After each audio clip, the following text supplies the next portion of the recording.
বেড়েছে ছিনতাইয়ের ঘটনা। গণপরিবহন পরিস্থিতি এতটাই বেগতিক যে অতিষ্ঠ হয়ে আইন হাতে তুলে নিচ্ছেন সাধারণ মানুষ।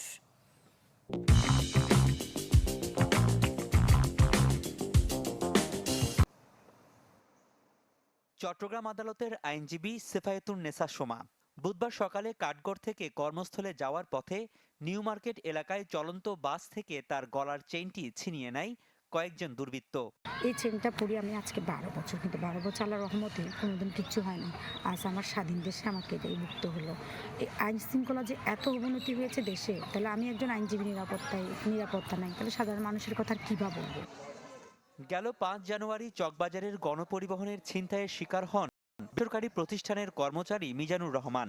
মাস পেরিয়ে গেলেও ধরা পড়েনি অপরাধী, উদ্ধার হয়নি কষ্টের টাকায় কেনা মোবাইলটিও। আমি জিডিও করছি ফাঁসলা থানায়, কিন্তু এখনো নাই, পুলিশ মনে হয় কাজ করতেছে না।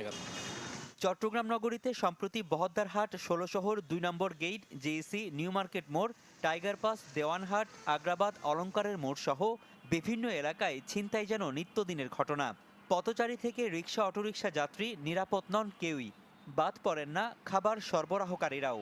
বাইজিৎ শেরশাহ বাংলা বাজারের ওখানে কিছুদিন আগে আমাদের রাইডার একজনকে ছুরি মেরে সাইকেল, মোবাইল, টাকা সব নিয়ে ফেলছে।